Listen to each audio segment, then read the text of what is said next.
Kasi malinaw lang na tama lang, hindi ang operasyon, kundi tama lang ang invasion or occupation. Kasi ganun talaga eh, halatang halata. Napakahalata. Ngayon, ito yung ano natin na, balikan natin ito. Ah, merong ano si Pastor Kibuloy. This was, kailan ba to? 6 months ago, ang date nito is nung Pebrero pa. Meron siyang sinasabi dito, nag-alok siya ng ano, nag-alok siya, sabi niya dito, bibigyan ko kayo ng 1,000. Ha? Kung matutuntun ninyo kung nasaan ako. Sabi naman nung iba, ng mga bangang, ay ang kuripot, ba't 1,000 lang? 1,000. Pero pakinggan natin ito. Nag-alok ng 1,000 Loki Buloy. Narito ang report. Ako po muli si Pastor Apollo Kibuloy. Oh, Marami pong nagtatanong kung saan ako ngayon. okay. Marami ang nagtatanong kasi hindi daw nila nakikita ang aking mukha. Ito ang bagong audio recording lang. Nakaamin na saan siya ngayon. Pero kung sino raw ang Pagtatanong kung saan ako, Oh, bibigyan ko lang po kayo ng talinghaga. oh, kung talinghaga. saan ako. Okay. Isang puzzle. Mhm. Na kung masolve po ninyo, ay bigyan ko kayo ng... So ito, kayong mga kapulisan kayo Marbil, Torre, Abalos, Marcos, kayo ha, kung talaga kayo, ginagamit ninyo ang inyong investigative minds, kumbaga ha, tayo hindi po tayo nagmamagaling. Balikan lang ninyo ang mga pinagsasabi ni Pastor Kibuloy. Kaya nga siya nagbigay ng clue. Ngayon, Amig TV 45, thank you. Ngayon, nagbigay na nga siya ng clue, nakatutok pa rin kayo dyan sa KOJC.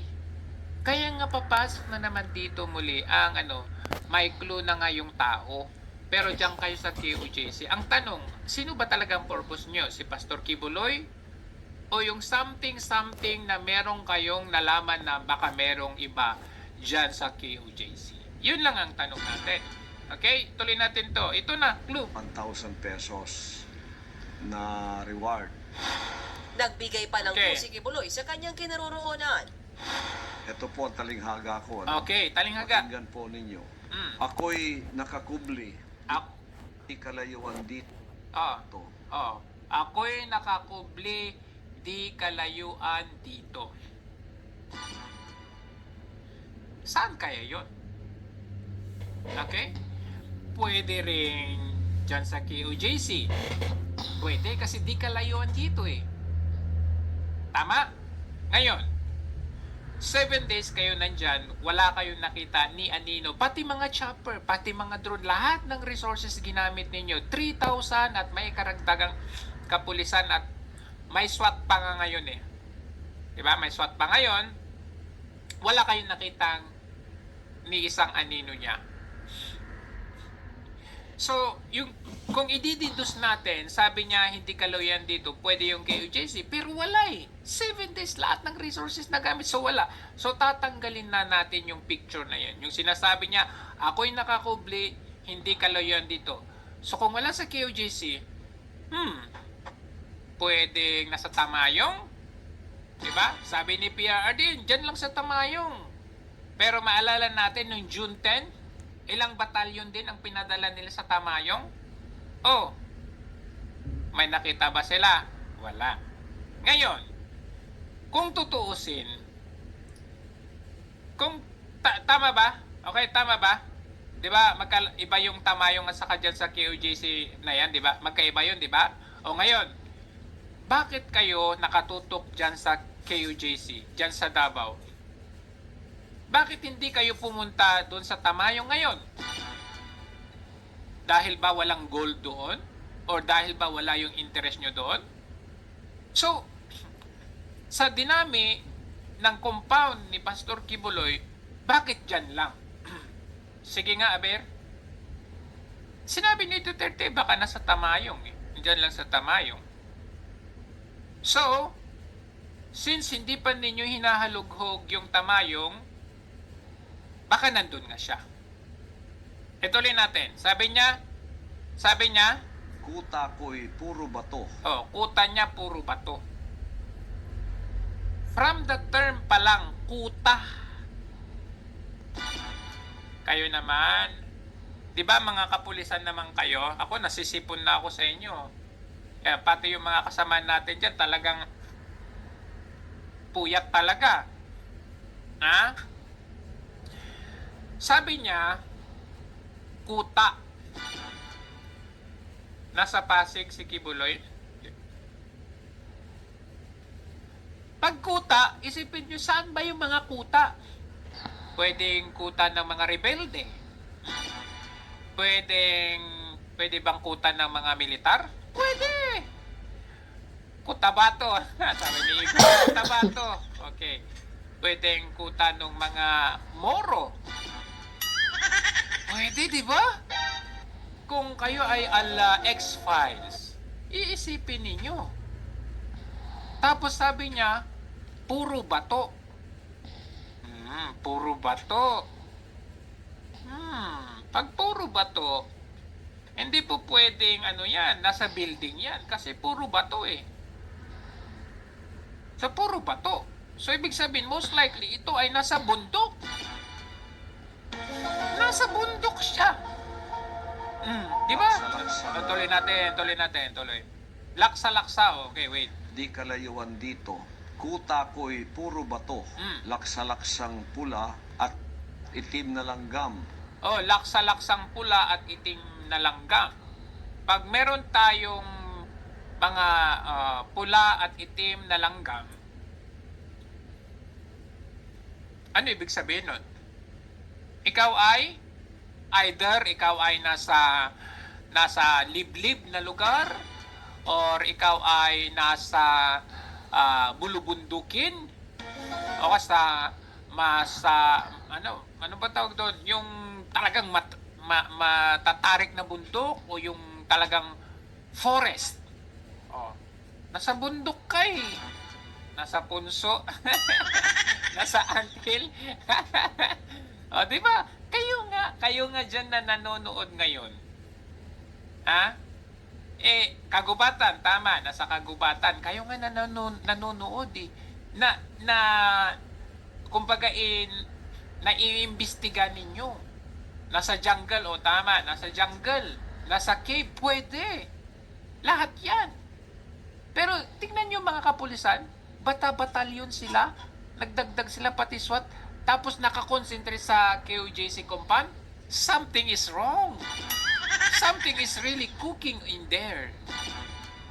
Ituloy natin. Handang ipagtanggol ako. What? Handa daw ipagtanggol. Ako? Tama ba yung narinig ko? Handa ipagtanggol ako. Saan? Kanino? Sa mga manglulupig na mga tao. Sino yung mga manglulupig? Ayun, yung nandyan sa KOJC ngayon. Sila Marbil, sila Torre, sila Abalo, sila Marcos, si Lisa. Yan sila. Sama mo na yung kongreso. Numan o kalahi ko. Kanuman o kalahi ko. Nakita natin yung uniform ng mga kapulisan dyan. Yung mga kagamitan nilang mga kapulisan dyan. Pati yung detector nila. Sinong may gamit niyan? May natatandaan ba tayo na nag-purchase ang ating MUP ng ganyang Wala. Even the drone dyan sa taas, drone ng mga kano yan. Kano man o kalahi ko. Upang aking maitayo ang prinsipyong diwa, karangalan, kalayaan ng isang marangal na Pilipino. Okay. Na naisilang sa paanan ng batayog sa lahat na bundok apo. Sulong bayan ko, ipaglaban karapatan sa manlulupig. Di ka pasisiil ang mamatay ng dahil sa iyo. Kasabay niyan, binigyang diin ni Kibuloy na siya ang appointed son of God. So nakita ninyo? Ngayon, kung gusto ninyong manalo ng 1,000 pesos, i-comment nyo na. I-comment nyo na. Ngayon, eto na. Okay. Titingnan natin yung isa sa boses ni Pastor Kibuloy. At pakinggan natin yung background. Babayan, mga kapatid sa Panginoon, sa Kingdom Nation, Ano yung mga ingay sa background? at sa lahat ng aking mga kababayan dito sa Ano yung ingay sa background? Pilipinas at mga OFWs na sa ibayong dagat. Magandang araw po sa inyong lahat. Mm. Ako po ay April ito. mensaheng ipaabot ngayon sa mga nangyayari Yung mga maingay sa likod. at nangyayari po sa akin, sa KOJC, at sa lahat ng mga pangyayaring itong hindi natin inaasahan na ito'y mangyayari. Oh, ngayon mga sa crickets, bansa. tama. Hindi Kuliglig. ko inaasahan na aabot sa ganito ang mga pangyayaring ito. Palaka, insekto. Aabot ako sa ganitong klaseng panahon Oh, na ang mismong umuusig sa akin ay Ah. ang aking sariling bansang Pilipinas. oh, di ba? Mga kaibigan at mga kababayan, Palaka. ito pong aking kinakaharap ngayon. Paliwanag ko po sa inyo. Ako Ah. po ay So mahaba yan narinig na natin yan. So your guess is as good as mine. Tama? Ngayon, tignan natin.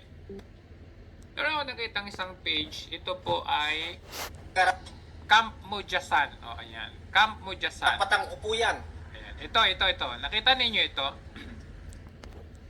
I-highlight ko pag walang action ang government. Okay? Pag walang action ang government, anong sabi? Ang MNLF laging handa para gumawa ng action. Maligtas lang ang mga civilian mula sa kapahamakan. At kung panonoorin natin yan, sila po ay mga sundalo ng May MNLF. 1,000 miyembro na umano ng Moro National Liberation Front o MNLF ang nakapasok sa Sabah. Bukod dyan, higit 5,000 pa ang nagsasanay ngayon at nakatakdang pumasok doon. Ang assignment nila, iligtas sa mga Pinoy na patuloy manong inaabuso ng Malaysian forces. Machine gun, rocket-propelled grenade o RPG, mortar at iba pang matataas na kalibre ng baril. Ito ay pinagyayabang ng mga leader ng Moro National Liberation Front nang eksklusibong ipinasilip nila sa News 5 ang kanilang bagong tatag na unit sa Holosulu. Puro lalaki at higit 5,000 ang unit na ito. Tinawag nila itong Panglima Mahabasar Elite National Task Force, isang rescue team na magliligtas sa mga kababayan natin na naiipit sa kaguluhan sa Sabah. Aminado si MNLF Chairman Nur Miswari, posibleng tumindi pa ang tensyon sa Sabah oras na dumagdag ang puwersang ito. Pero no choice daw sila dahil wala naman daw aksyon ng pamahalaan. Okay Disclaimer. Kasi alam ko yung sasabihin ninyo Ba't mo naman binibisto? Ito kasi yan Kaya ko ito sinasabi, alam ko naman ganun din ang inyong mga ang inyong mga analysis or observation na maaari itong si Pastor Kibuloy ay nasa isa sa mga kampo ng mga MNLF or even MILF or regardless, mga nasa Moro camps ito. Ang tanong, kasi ito yan Ang gusto ko kasi mangyari, itong mga matatapang, magigiting na mga kapulisan, kayo Marbil, Torre, Marcos, subukan ninyo ang inyong katapangan sa kanila nang makita ninyo ang hinahanap ninyo. Kasi ang ginagawa ninyo, tiniterrorize ninyo ang mga tao dyan sa KOJC na walang mga armas at walang kalaban-laban na alam naman ninyo sa sarili ninyo na wala naman talaga siya dyan. Ngayon, challenge your bravery sa paghahalughog ng mga kampo ng MNLF. Sorry but regardless, whatever happens, i-challenge nyo yung sarili ninyo. Instead na halughugin nyo ang isang simbahan, halughugin ninyo ang mga kampo dyan. And you will find out kung ano ang hinahanap ninyo. Kung ilan ang magiging casualty ninyo. Kasi matatapang kayo di ba?